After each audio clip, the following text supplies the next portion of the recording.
So by now we know what an input stream and output stream does and how you can read the data, what kind of a data do you read. So in this video we shall learn about how you can read or write your byte stream data. Normally a byte stream data, it performs an operation of input and output which is of 8-bit bytes, right? So it performs the operation on 8-bit byte data, which may be an input performance or it may be an output operation. So let us see, normally you have n number of classes available to perform these operations. You have byte array, you have data, but in this we are just using an example of file input and output, which is the most commonly used one. So we have created a class called copy file, but before that we have imported a package called java.io.asterisk. Why are we using this package? Because this is the package which is providing us the classes for input stream and output stream, where file input stream and file output stream are then the subclass of input stream and output stream, and these are provided by your IO package. You can also extend by writing java.io file input stream or io.file output stream, and then the close mark asterisk denotes that whatever classes are available in this package can be available for this particular class. So we have created a class called copy file. Under that you have a string, the main method, as we have known that in IO, normally there are certain kind of an exception that may occur. It may be a file not found exception, it may be an IO exception or any kind of an exception. So it is always recommendable to use the try catch block or the exception handler to handle if there are any exceptions. So in the going forward chapters also we shall learn to create the programs with the help of your try catch block.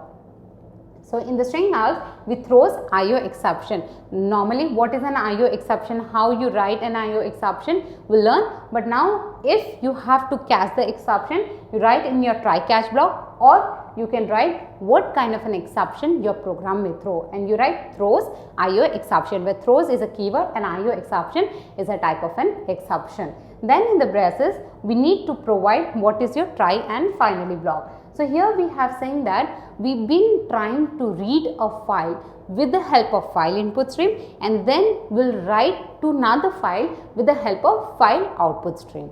So we have used the keyword, that is our class name, file input stream. We have created the object, and initially the value for file input and file output stream is set to null. So initially when we are using the file input and file output stream we have set to null.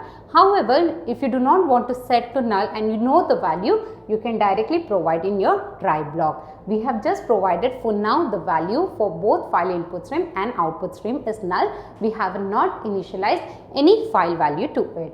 Then in the try block we write those block of statements where we expect or anticipate this kind of an exception may occur.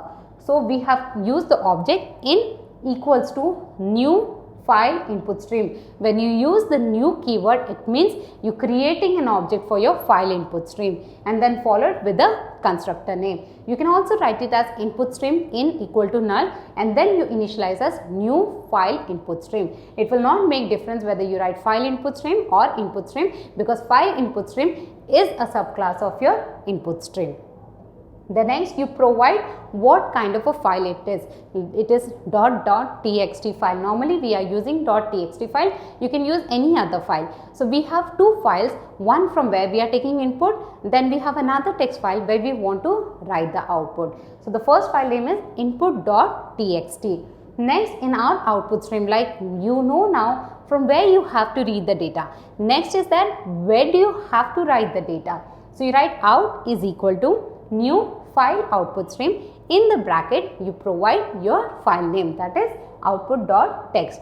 Now you know from where to read the data and from where to write the data. But what are the steps, what are the block of statements that you need to execute to perform these operations? That is, a program is where you write the block of statements which will allow you to read the data from a file and write the data to another file.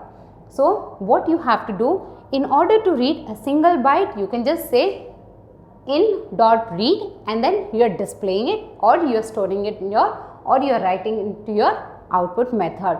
To read the data from an input stream, you use a method called read, and to write the data you use a write method. So let us see, because there may be n number of data in that particular file, you may need to read n number of byte. So we use a while loop where it says in dot read, that is this object in dot read, and keep reading until unless it is -1, until unless you meet the last point, until unless you read the last byte. Okay, and when you read, you need to store it somewhere, right? And when you store the information, normally you get the data in numeric form, that is you get the data in byte form. And now when you are getting in byte form, you need to store it somewhere. It is of an integer type. You normally get the ASCII characters. Those ASCII characters have some certain values, integer value. So you are storing it in an integer. Therefore, you have defined an int variable int c. So c is equal to int dot read, open and close bracket, and this whole needs to be written in one bracket, because we are saying if this is not equal to -1, then you read. So this whole equation until it goes negative, keep reading it, and then you need to display. Then we need to use system.out.println and see. But here we are not displaying. What are we doing? We are trying to read from a file, and then we are trying to write into a file. So from this statement, by now we know how to read the data from a file. But now when you write the data, you say this particular object, which is your out, which has this particular file. So you write out dot write method, and in that write method you provide the variable in which the data is stored. So for now the data will be stored in C. So this loop keeps repeating until unless the condition meets false. So it will go first. For an example, you are trying to read the data as welcome to tutorials point. So first it will fetch as W, store it in C, and write it to this particular file output.txt.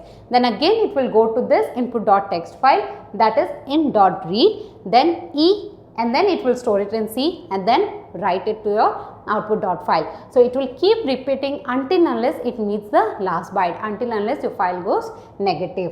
So you need to close this try block, because this is the block where you are suspecting a kind of an exception may occur. Normally, if you are not throwing an exception here, you need to immediately follow with a catch. But here we have already written, so we do not need to write a catch block again. So finally block is always written with at least one try block. If there is no try block, no finally block can be written. And finally block says that whether you receive an exception or not, you need to execute these statements.